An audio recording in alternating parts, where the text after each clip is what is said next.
Alors, notre association, elle a vu le jour en 2014 avec l'appui de Madame Andrea Donadepeno, qui est orthophoniste, qui nous a beaucoup accompagnés et soutenus. Notre association, elle est normalement mise en place pour accompagner, informer, aider les familles dans lesquelles il y a des enfants autistes. Parce que lorsqu'on a un enfant autiste, en dehors du diagnostic, c'est-à-dire quand vous découvrez ce que votre enfant a, il y a encore d'autres problèmes. Et notre association, nous, on est là pour accompagner les familles par rapport à ce problème. Du fait que dans ma famille, moi, dans ma vie, j'ai eu une petite fille qui s'appelle Rayana. Elle est, aujourd'hui, on sait qu'elle est autiste, elle a 10 ans. Et il y a des années plus tôt, quand je l'ai mis au monde, quand elle a eu 2 ans, j'ai remarqué qu'elle ne se développait pas, son comportement était différent des comportements des autres enfants de son âge. Elle ne parlait pas, elle ne réagissait pas quand on l'appelait, elle pleurait beaucoup.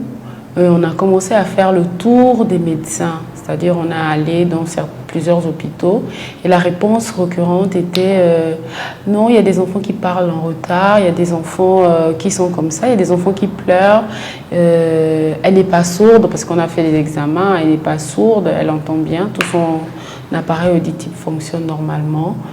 Elle va changer avec le temps, il n'y a pas de problème.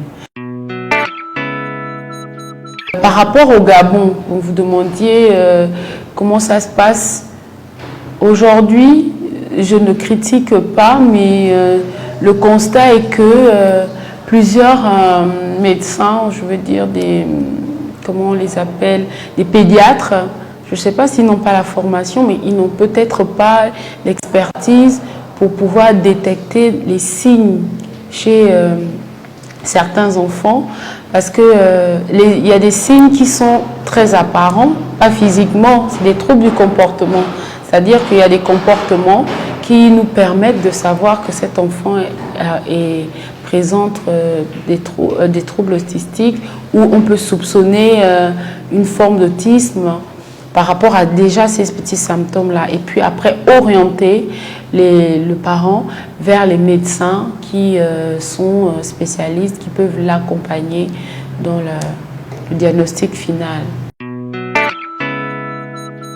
Le 2 avril, c'est la journée internationale de sensibilisation à l'autisme.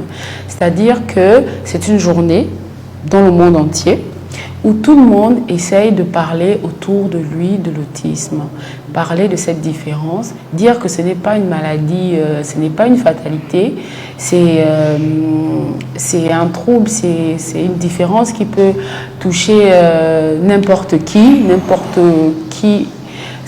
Quand je dis n'importe qui, c'est-à-dire que vous pouvez avoir un enfant qui naît autiste, ce n'est pas une fatalité et il faut le savoir.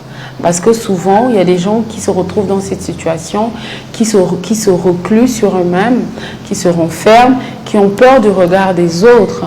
Et il y a d'autres qui sont dans le déni, qui refusent d'accepter que ce soit l'autisme et préfèrent chercher ou aller dans d'autres voies. Et souvent, particulièrement en Afrique, au Gabon, la plupart des témoignages sont que déjà, quand vous avez fait le tour des hôpitaux et qu'on vous dit que votre enfant n'a rien, mais que votre enfant manifeste toujours des comportements différents, à un moment donné, on va se retourner vers la médecine traditionnelle. Et à ce moment-là, vous vous retrouvez dans un engrenage où on va accuser un parent, deux parents. Ça crée des frictions dans la famille. Voilà, il y a des problèmes et il y a tellement de problèmes. Moi, à Rayana, aujourd'hui, je vois l'avenir en arc-en-ciel, plusieurs couleurs, parce que c'est au fur et à mesure qu'elle grandit, on se rend compte que elle est différente, c'est vrai, mais sa différence a de l'importance. Elle est très photogénique, elle adore les photos, elle adore la musique, elle aime préparer, elle sait faire le ménage, elle est très forte, elle est très active. Nous, notre combat, c'est pouvoir trouver les structures pour l'autonomiser, Mais on est bien servi déjà au Gabon parce qu'elle est dans un centre de rééducation et ça se passe très bien, elle est bien suivie. Et son père et moi, on a prévu, on pense, faire d'elle mannequin photo. Le 6 avril à Arambo, nous on organise un point info. Il y aura un point info où les parents pourront venir poser toutes les questions qu'ils veulent. Mais à partir de 9 h, on aura une conférence débat. Conférence débat avec témoignages de parents. Alors, la conférence débat sera sur le thème « Le rôle de la famille dans l'épanouissement de l'enfant autiste ». Donc, on va mettre l'accent sur 2 points. La reconstruction et la solidification de la cellule familiale. C'est comme je vous expliquais tantôt, c'est important que la famille soit autour de l'enfant parce qu'ils ont besoin de beaucoup d'amour.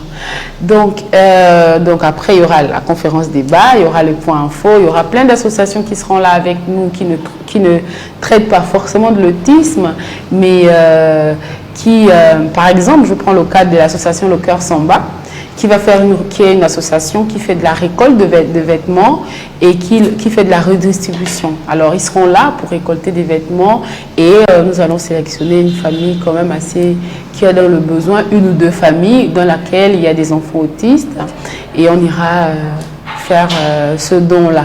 Par exemple, il y aura aussi des médecins, des spécialistes. Il y aura le centre Sanando qui sera là, qui pourra expliquer comment ils font la prise en charge des enfants dans leur centre. Il y aura des médecins qui nous expliqueront comment ça se passe en milieu hospitalier, qu'est-ce que l'autisme, parce que moi, je suis maman d'un enfant autiste, je ne saurais jamais vous définir scientifiquement ce que c'est. Voilà, donc il y aura des gens, des spécialistes qui seront là pour expliquer ces choses-là.